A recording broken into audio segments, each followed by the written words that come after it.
entrepreneurs, welcome back to my channel, and I'm thrilled to introduce to you my latest entrepreneur in my series, Entrepreneurs Who Work From Home, and her name is Kimberley Borgens. And in this powerful conversation with Kimberley, you're going to learn how she is a bold voice for women in business. She's also a powerhouse speaker and mentor.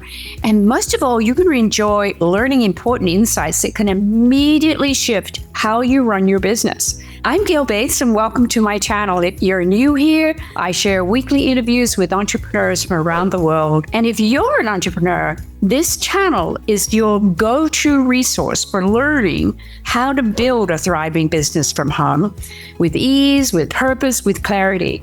Because in my interviews, you're going to find real talk and practical tips on work-life balance, accountability, productivity, plus insights from my Read Along with Entrepreneurs book review series, where I break down powerful books that really help you grow. So be sure to hit that subscribe button and tap the notification bell so you never miss an episode, especially if you're ready for strategies that actually work from entrepreneurs who've been there. Okay, Kimberley Borgens. She brings 30 years of entrepreneurial experience to the table. She's built a multi-million-dollar business in a male-dominated industry while raising 4 kids and mentors thousands of women along the way. In this interview, I really want you to pay attention to 3 pieces of advice that she shares. The first one is how Kimberley designs her daily routine for productivity. She time blocks, but she also focuses on those revenue-generating activities, and that's what's so important. We tend to miss those revenue-generating activities because we get too busy.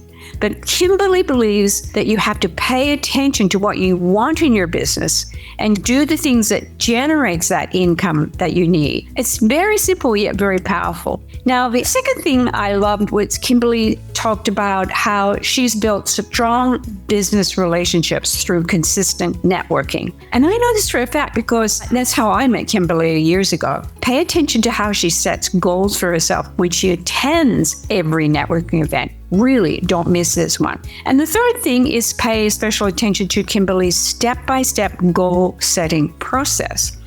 You know, she shows you how to break down your goals and track your progress. She even gives you numbers, so you'll no longer be afraid to set goals. So whether you're just starting in your business or scaling your business, this episode is really packed with straight talk and sparks of inspiration. I know you're going to love learning all the tips from Kimberley. So let's get into it. It's so lovely to catch up with you. And thanks so much for being on my series, Entrepreneurs Who Work From Home. Welcome. Thank you. Thank you. I'm so honored to be here. Great. Well, we always like to kick this off because I know you've been an entrepreneur for many years and you're very, very good at what you do. But tell us a little bit about your routine, your daily routine, and your little bit of productivity. What does a typical day look like for Kimberley? Well, to be honest, as an entrepreneur, sometimes we just don't have typical days. That's very true. But I will say this is, like, I run a multi-million-dollar 24/7 business at this point. And so sometimes it's just not very routine.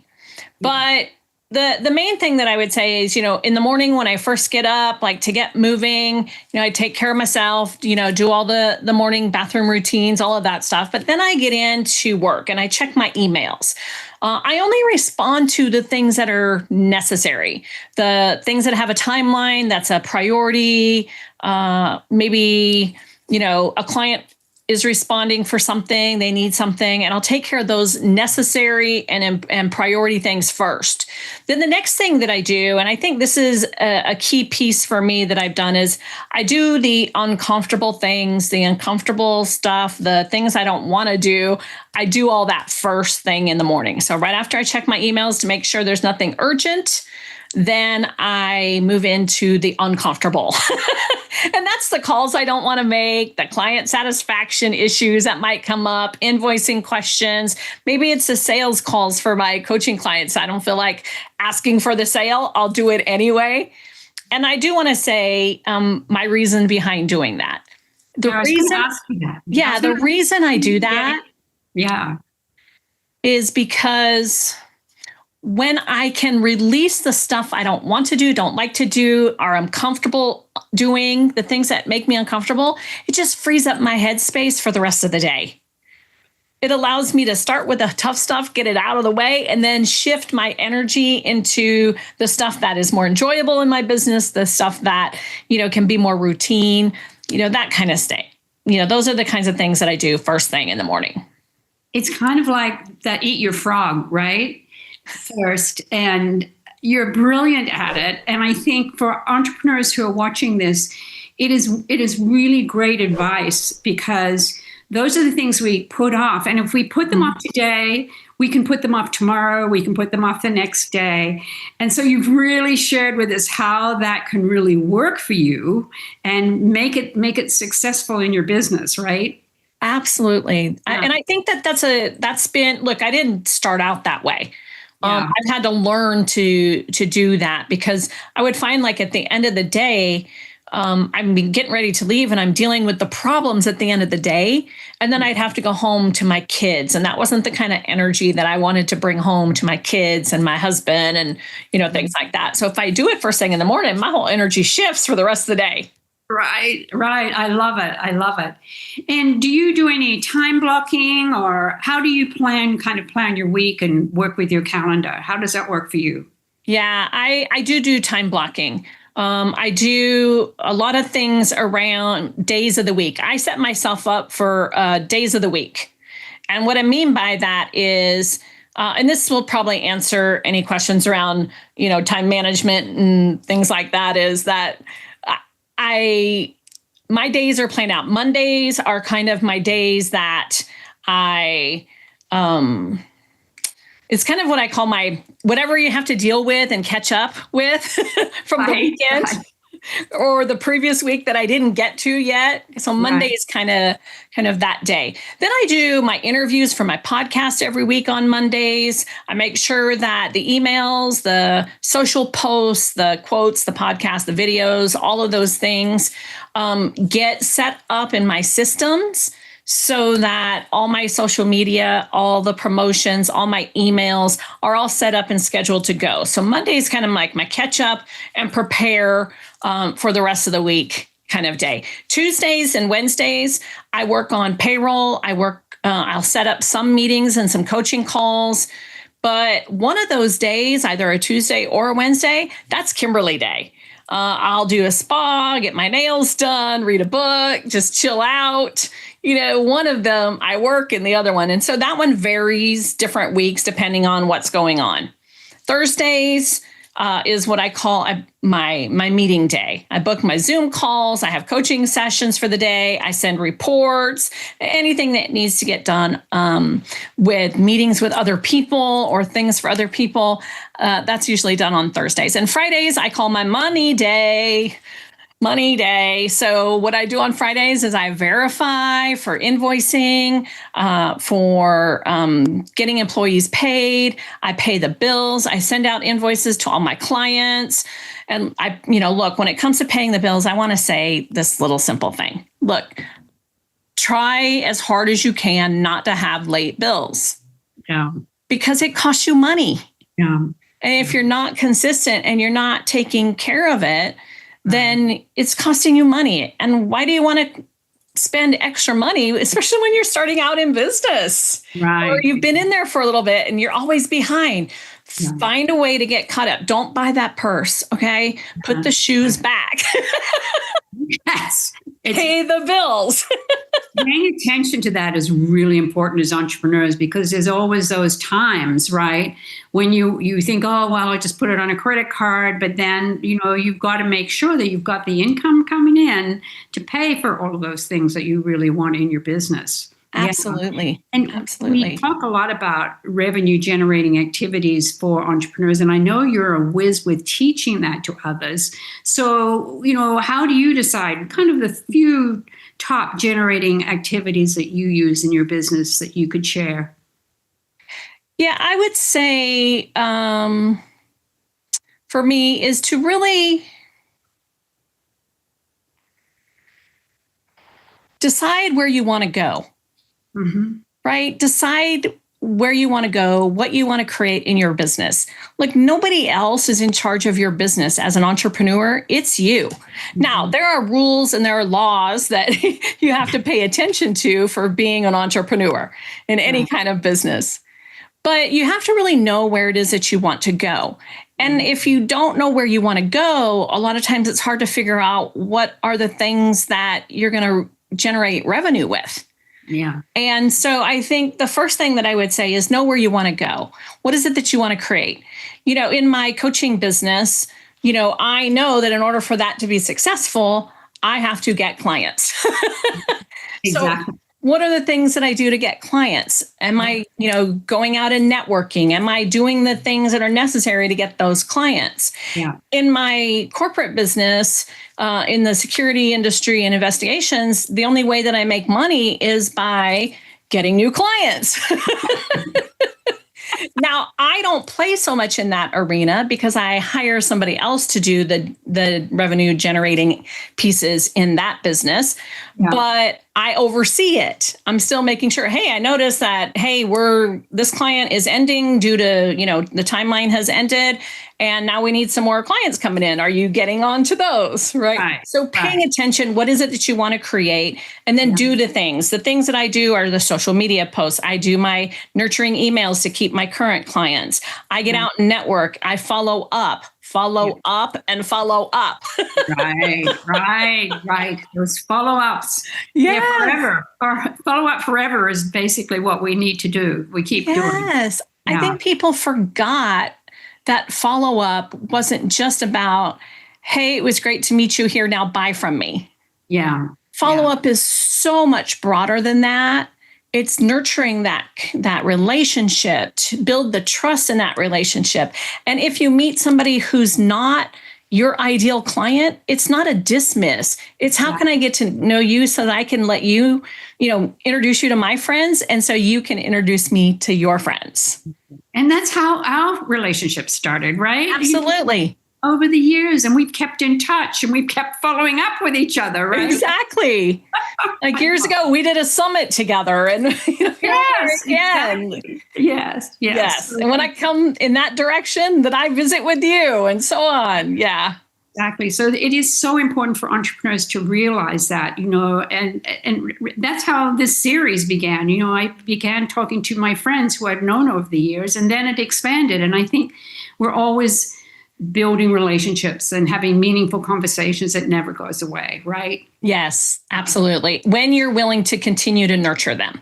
Yes, exactly. And don't expect, what I hear all the time is from some people is, well, I called them and they didn't answer. Yes. Okay. Have you all ever been busy? Right.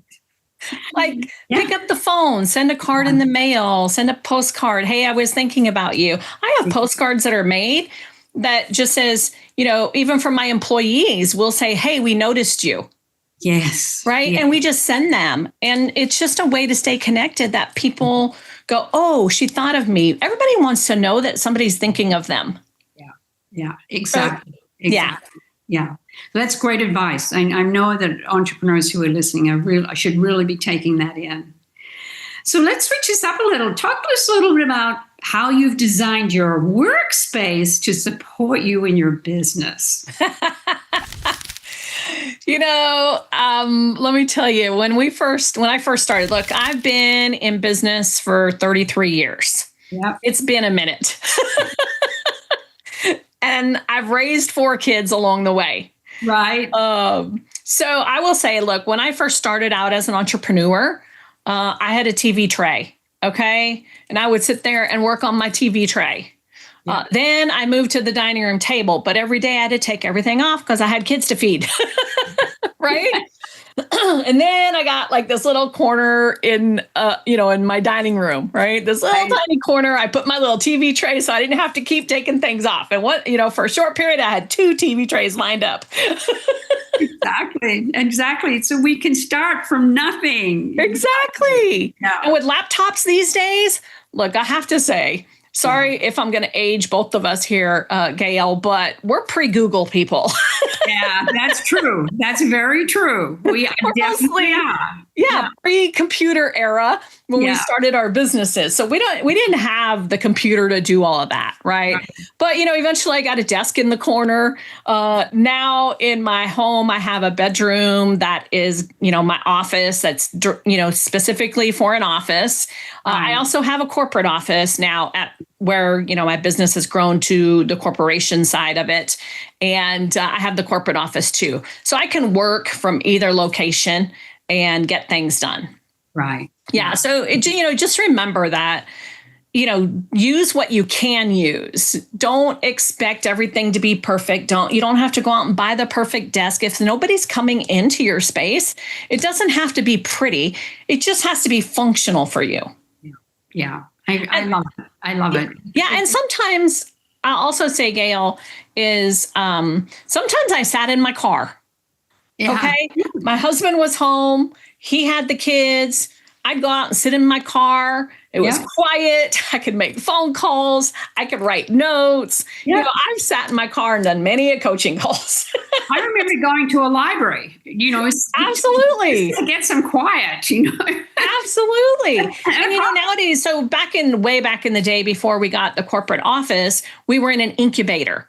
That was put on by the Small Business Development Center and the Chamber of Commerce. They had this little incubator where we just rented a room, which was like having a bedroom in our office, but we had 4 kids, so we didn't have a spare bedroom. Right. So we went to the incubator. There's a whole bunch of incubator spaces now that it's now trendy again. Wow. And there are. You can utilize that. You can. Exactly. Yeah. There's a lot out there. But I always love to ask that question because everybody has a different take on it. And just somebody might be listening to what you said and said, oh, I could easily run my business from 2 TV trays. Absolutely.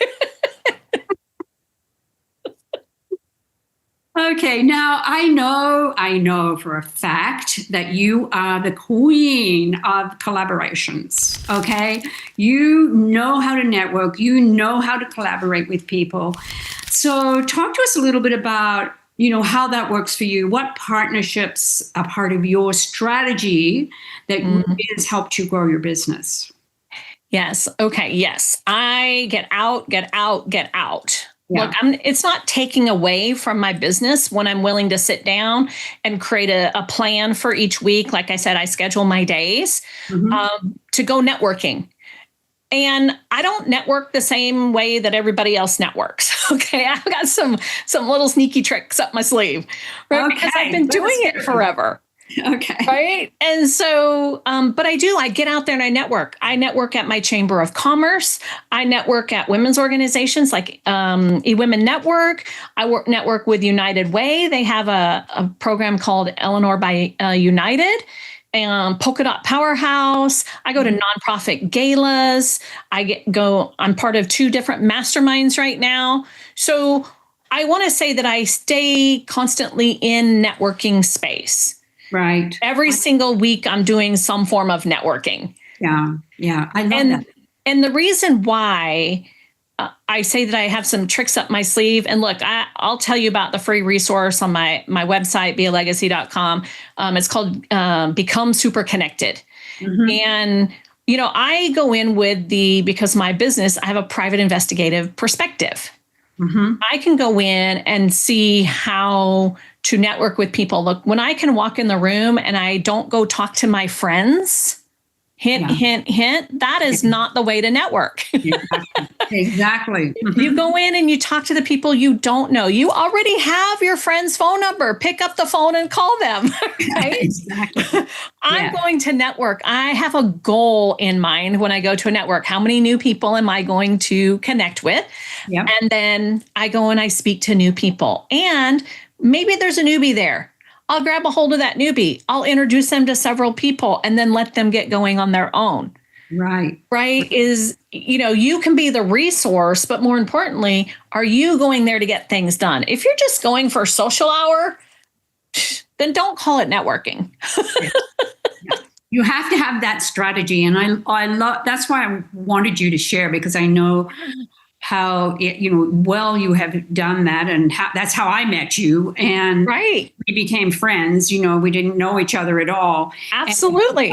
And it is, it's a part and parcel of being an entrepreneur that you must apply to your business. And Can I share one other thing, Gail? Sure. I am a full-on introvert. I never would have known that. I know. I am a full-on introvert. I want to just come home. I want to everybody just leave me alone. I want to just sit down and read my book. I don't want people to touch me. It just sucks the energy out of me. I get rejuvenated from quiet, calm space. Then that's how I get my energy. But let me tell you, I have mastered going out full on energy. I plan ahead. I make sure of it. So if you're an introvert out there and you're listening to this and you're like, oh, I can't network that much, pooey. I'm telling you, you can. Yeah. Yeah. Because your business needs you to meet new people. The only way that you're going to grow, look, there's a few businesses that are online businesses that make it to 1 million like that. But they're the albino unicorns. Right. They're a once in a lifetime, a few happen. And then you just hear about them so much on social that you think everybody's doing it. Yes. It takes a lot of work and a lot of energy to build a business. Would you not agree, Gail? I love you that you actually brought that into it, because that, as you said, you're an introvert. So you've had to find your energy and go out there and meet people. And if you want to be an entrepreneur and grow a business, that is part and parcel of it. And so I think for others to understand that this is how it works, you've described it beautifully. Thank you. Yeah. Yeah. Now, let's talk about, this is another one of your amazing feats in as an entrepreneur that I so admire. And that is your approach to goal setting. Can you share with us a little bit about how you set your goals, how you break them down, and what is the process that you use? Absolutely. I set goals. I set big goals. And I don't mean like outrageous, crazy, I just want to kill myself kind of goals. I set goals. How much money do I want to make this year? I set goals. How many people do I want to connect with this year? When I go out, when I'm speaking, how many people do I want to speak in front of this year? Yeah. Okay. So I set those goals, and then I break those goals down into hunks, chunks, bites, and nibbles. Yeah. Okay. Yeah. Or you could say year, quarterly, monthly, weekly, and sometimes daily. Yeah. Right. But I'll break them down into what can I accomplish this week? What needs to be accomplished this month? A lot of times people tell me I just don't have time to do that. And it doesn't take but 10 minutes of pure focus time for you to figure out, look, if my goal is to create $100,000 this year, I divide that by 12, right? That's about $8,000. Per month. Right. So if I have on average 4.5 weeks, I'm just going to say 4 for easy math, right? That's $2,000 a week. Right. Right. And if you break that down into 5 days, right. Okay, it's what, 400 something, 3 something per. You're in there. Yeah. Yeah. Do you see what my point is that it doesn't take a whole lot of time to break it down. But you have to do that. You have to break it down so that your brain can understand it. We're all up here and we've been taught that we got to have the big goal. Yeah. Well, our brain can't manage that. Okay. But we have to give our brain the instruction every single day, every single week. And if we don't break it down, how are we supposed to give our brain that instruction? Yeah. We have something in our brain called the RAS, or your reticular activating system. Mm-hmm. And when you're looking, let me give you a quick example of that. Do you mind if I give a quick example of that, Gail? Go ahead. Okay, so it's when you go out to buy a new car and you just bought this brand new car, and now suddenly you see them everywhere, right? It's because what happened is you gave your brain an instruction that said, find my car when I park it. Right. Yeah. Now it's finding it everywhere. If you're in your business and you say, find me $10,000 this month. Yep. Your brain will start looking for opportunities. Then you get to decide, does that opportunity fit into what it is that I want? Like your car, you pick the color, right? In your business, you pick the opportunity. Yes. But if you're going to blow opportunities aside because you're not paying attention, you haven't given your, RAS instructions, then it really makes it hard for you to do it. Yeah. And the other thing I'm going to say is you have to track your progress.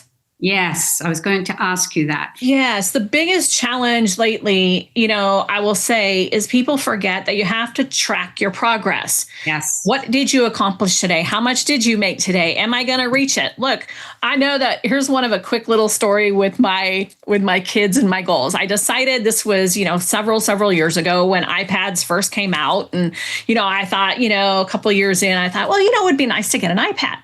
So I decided, all right, I'm going to set myself a goal to get an iPad. Now, look, the reality is I made enough money to walk down to the store and buy myself an iPad. Right.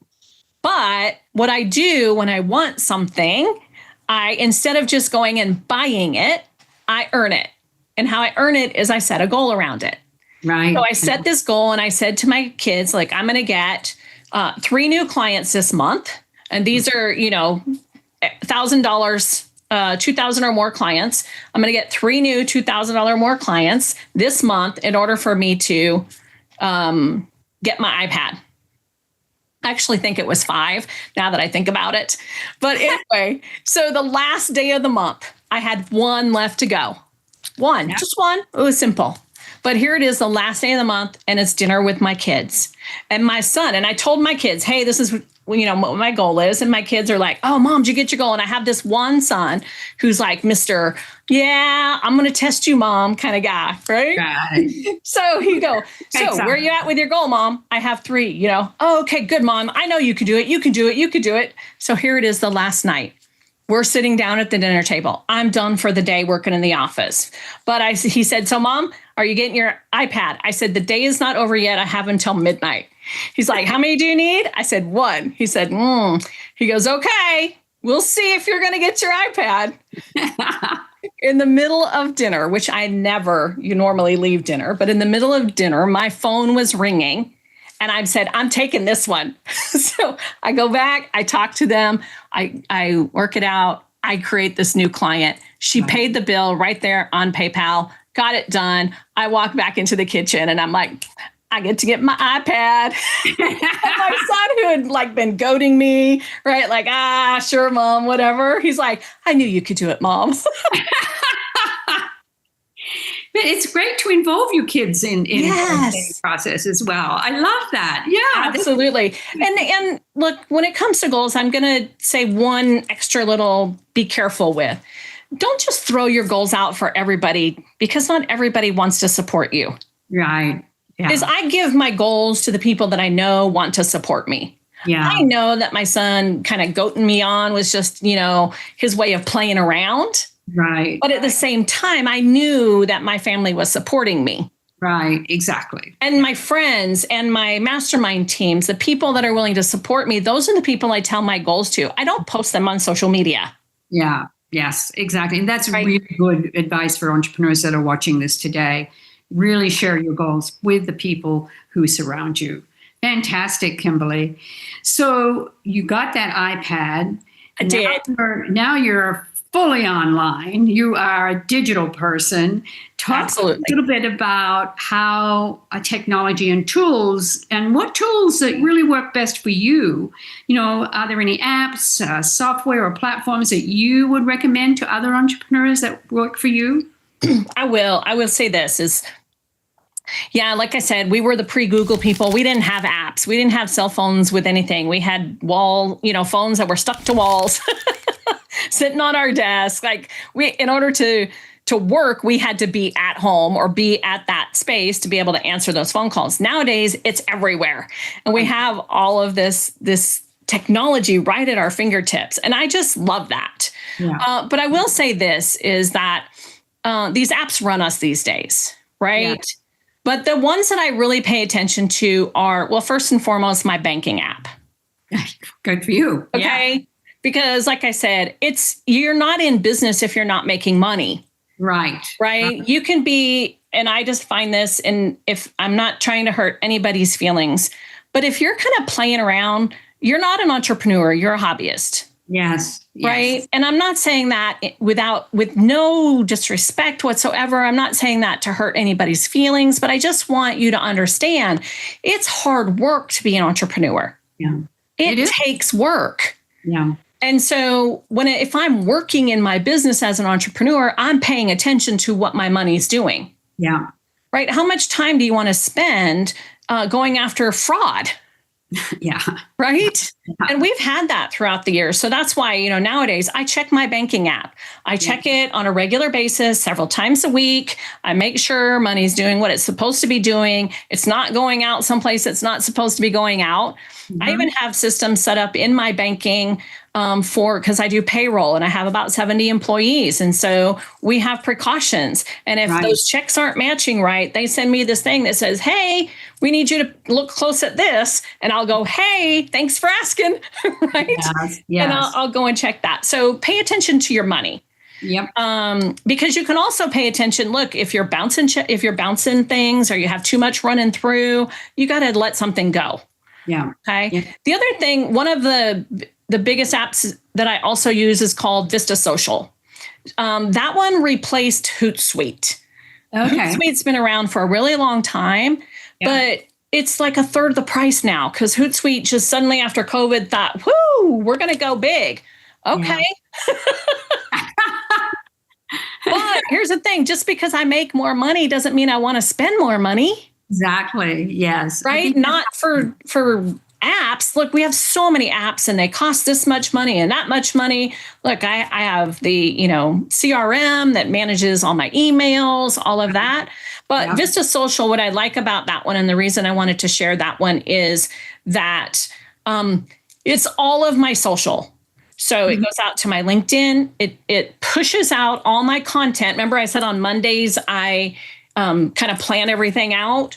Right. It's not just me. I have an assistant who works with me now, and she does a lot of that, but we plan it ahead and we put it on Vista Social and it pushes it out to LinkedIn, Instagram, my Facebook. I don't have TikTok, but it can do it there. Right. And it just, we organize it, we schedule it, we put it all. So I can focus on that on one time and let all of that drip out for the rest of the week. Right. Yeah. And so I would just say is pay attention to whatever apps you are using and be willing to walk away if the price is no longer right for you. I think that's a great reminder for all of us today, because sometimes we just keep paying for something and we're not using it. Yeah. And I think I know that I have definitely this particular year, gone through all my apps and all the things I've been paying for and stopped a lot of what I was just paying for and not using. And I think it's really important. Yeah. Go through your credit card statements, go through your banking statements. I know it's work, but if you do that and you can eliminate those things that are no longer serving you, it's going to make you more money. You're going to be able to have more money for your family, to take care of them, to reinvest into your business, to, get a coach, to, get into a mastermind. If you're letting stuff dwindle away, then that doesn't really support you to move forward. Exactly. Yeah. No, great reminders for a lot of entrepreneurs who are watching this today. And apps are the easiest thing to just kind of look away from. Yes. I mean, I found an app that I didn't know I even had that I'd been paying for and on a yearly basis. And when the year came up, I wasn't paying attention and it was just renewing. Yeah, exactly. You know what? I put all the annual renewals in my calendar, 5 days before. It says renew this. They'll automatically renew. Yes. But I can go in within those 5 days and say, no, thank you. I know. Yeah. So whoever's watching this, pay attention. This is a very crucial, important detail for entrepreneurs to pay attention to. Okay, so let's talk a little bit about how you continue to grow as an entrepreneur. What kind of professional development advice, courses that you recommend, books or mentorship that you recommend for other entrepreneurs? Great question. You know what? I am kind of a knowledge junkie. I'll admit it. Join the club. Yeah, but there's a reason. Yeah. The reason I'm a knowledge junkie is because if I'm not staying ahead of what my competition is doing, I'm going to become irrelevant. Mm-hmm. Mm-hmm. I'm not concerned about my competition in that they're going to beat me.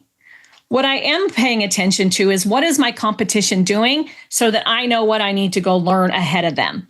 Right. So I have done personal development stuff, along the years to make sure that I'm in the right headspace when I'm working. Mm-hmm. But more importantly is I stay on top of stuff. I learn new things. So most people, here's how I'm a little bit different. Most people pick a word for the year to step into. Have you heard that? You've seen that going on? Yeah, absolutely. Okay. I don't pick a word. I pick a skill. So I pick a skill. I think last year my skill was charisma. I did not feel that I was very charismatic. I didn't feel that I was, I could be a little scary for people sometimes because I am pretty bold. I'm pretty loud. I'm pretty matter of fact. Yeah. And so one of the things that I did is like, you know what? I want to be more connected with people and learn a little bit more how to, add some flair to it. Right. And so I took on charisma for the year. So tell us how you did that. Yeah. So what I did is, look, I even found out there's a whole university, Charisma University, to teach you how to be charismatic. I didn't take that one, but what I did do is I figured out, okay, if I want to be more charismatic, what is it that I want to bring into my business and into my life? And what does that look like? So then I did research and then I studied what other people do. I watched videos and watched how people who I thought were very outgoing and very, very much out there, what were they doing that was different than me? Mm-hmm. And then I started to play and experiment with it. Mm-hmm, mm-hmm. Right. And started to figure out. Now, I will admit, I'm still not at their level. But that's not the issue. That's not the issue, is it? No, it's all about what you want to learn. Correct. And, 1 year, it's just like, what is that skill you need to learn? If you need to learn about managing your books, then go learn it for the year. A little bit at a time. Get somebody who's willing to teach you a little bit about it. You want to learn how to coach better, then get with a coach and get coached around coaching, right? If you, it costs money sometimes and sometimes it doesn't. It just depends on how much, look, I pay for speed. Yeah. Right. I'll pay somebody to teach me something faster so that I can get ahead faster. Right. And that's called paying for speed. Yeah. Right. Yeah. And so sometimes I'll pay for speed. I'll get into a program with somebody to learn a skill so that I can learn it faster than me doing all the research on my own. Right. Right. Okay. Yeah. So that's what I tell people. You want to hire me? You're hiring me for speed because I'm not playing. I don't play around business. Yeah. I mean, I have fun, but to me, it's, it's serious. Yeah. I want to work with my clients because I want them to be able to take care of themselves, take care of their families, take care of their communities. Right. Exactly. Right. And you can't do that if you're just playing around. Right. Exactly. But I love it that you choose a skill to learn every year. Yeah. What is the skill for 2025? Oh, my skill this year is to learn to be quiet for a minute.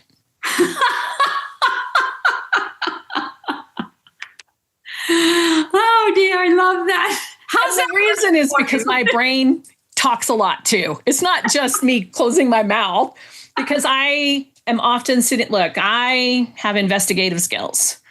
I will sit in a room and you won't hear a peep out of me. Right. Okay. But I guarantee you, I saw a lot. Yeah. That is a skill. It absolutely is. Yeah. And I've been able to master that one over the years. But the one for this year is really just letting my brain stop talking and really listen to not just what's out there, but to myself as well. And, it's a really important skill to learn how to listen is one of the most important skills as an entrepreneur because we feel like we have to do all the talking or we have to be the one that's taking all the action. But if we just are quiet for a little while, we'll learn so much more if we practice that. Oh my gosh, I think what you have just shared with us, I was going to ask, the next question was going to be, what would be the one piece of advice or a key lesson you'd like to share with fellow entrepreneurs? And I think you've just answered that question. Would there be anything else, a piece of advice that you'd love to share? You know what? I would love to share one more thing. Yeah. That piece of advice that I would give somebody is to stop telling yourself you're going to quit. Yeah. Yeah. Because as entrepreneurs, what happens so often is it gets hard and we want to quit. Yeah. Somebody did us wrong and we want to quit. Yeah. Right. And we will sit there and we will make excuses for wanting to quit so many times. Yeah. Right. We want to quit. We want to give up. We want to, we want it to be perfect. Right. We want all of those things. But maybe we're not quite ready for it. Mm-hmm. And look, what I would say is it's hard work to be an entrepreneur. Mm-hmm. You actually have to do the work. Nobody else can do it for you. It's not like you go into some corporation and you have a job, and if you don't get it done, somebody else in the next department will. Mm-hmm. Mm-hmm. This is your business. This is your life, and it is work. And it's going to test you. It is going to stretch you. It is going to do everything possible to get you to quit. And I'm going to say is stop allowing yourself to quit. If you will be consistent every single week on what it is that you need to do for your business, whether you like it or not, whether you don't feel great or not, you still do what is necessary. Right. Right. When you can get committed to that in your business, you will succeed. Yeah. I haven't been in business for 33 years because I got lucky. Because I wished it here and it showed up. I just waved my magic wand. In a perfect world, in an easy world, that's what would have happened. Yeah. But the truth is that when I wasn't feeling good, I was working. Yeah. When my kids were having tough days and I was working with them on their tough days, I'd have them sitting right on my lap and I was working. Yeah. I was up all hours. Look, I travel at this point in my life. And I have to tell you, just a few years back, I went to Japan. In the middle of the night in Japan was daytime here. Yeah. I'm on the phone in the middle of the night to an attorney because I had an employee who did something they shouldn't have done. Yeah. Yeah. Right. You have to do it in the odd hours. Yeah. I'll cover a dispatch shift when somebody doesn't show up, even if it's a graveyard shift and I have to work the next day. Right. You have to be prepared. To give it everything you've got without taking everything from your heart. Right. And what I mean by that is you still have to take care of you. Yes. Yeah. You still have to do the things. You have to make sure you drink plenty of water. I know I don't like to drink water either. Okay.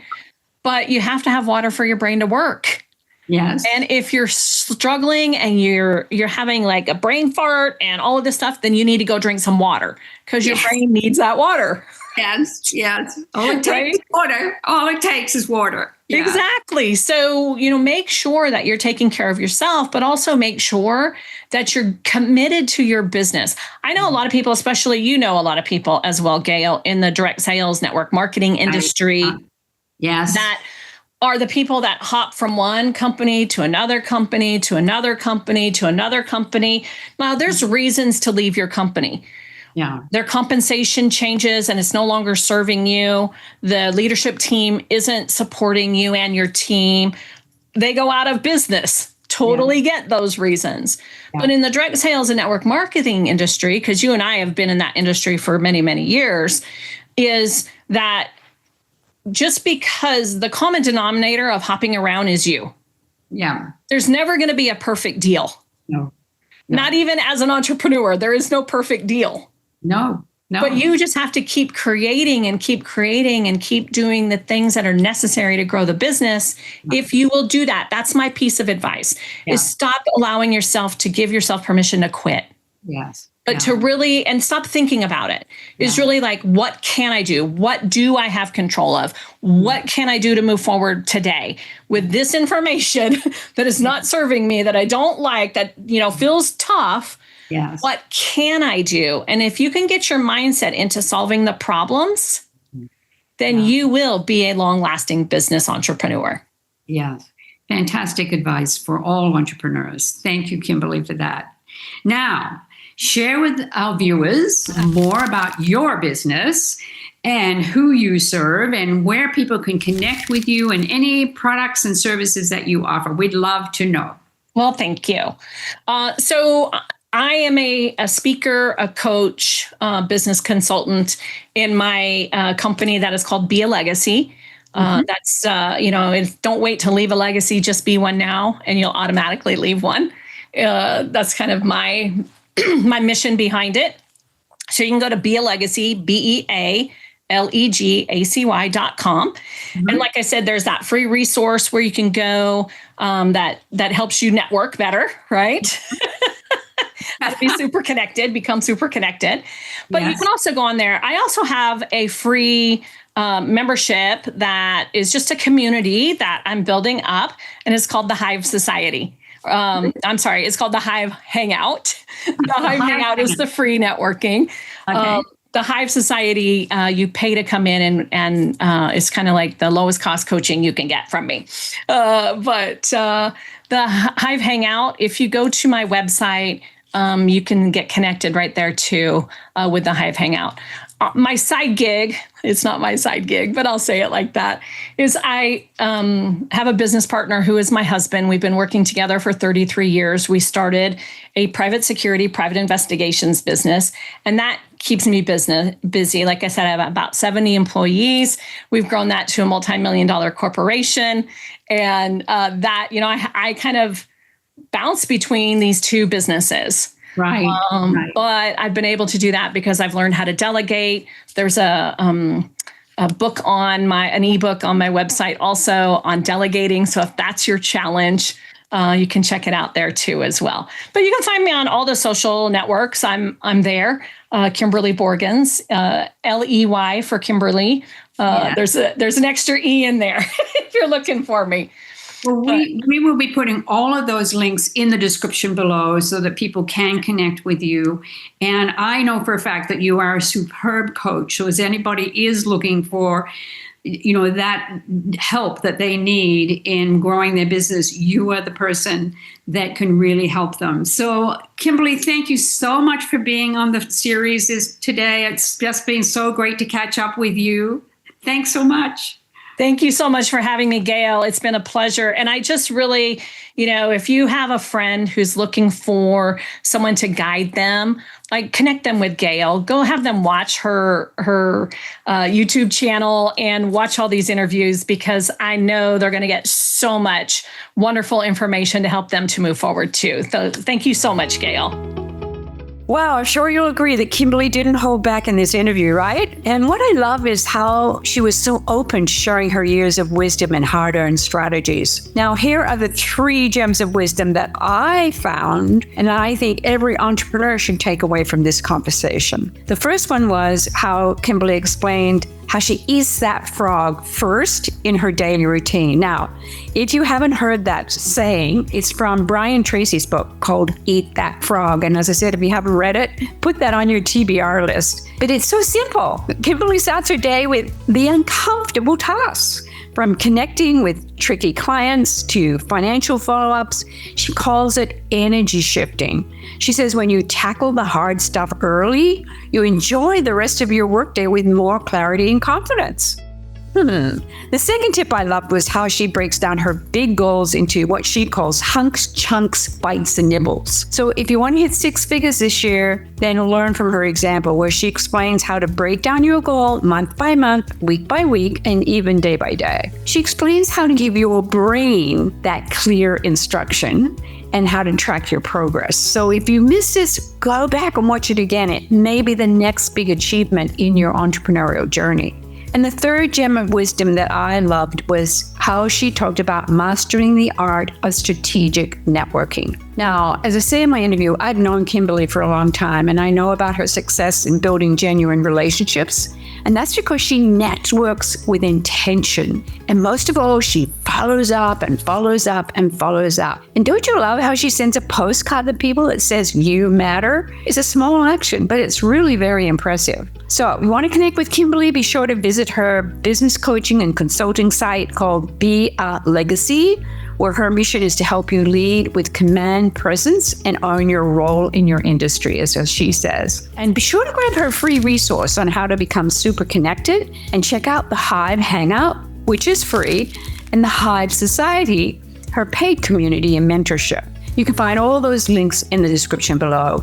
So thanks for watching, and don't forget to subscribe for more upcoming interviews in this series, Entrepreneurs Who Work From Home, and I'll see you on the next video.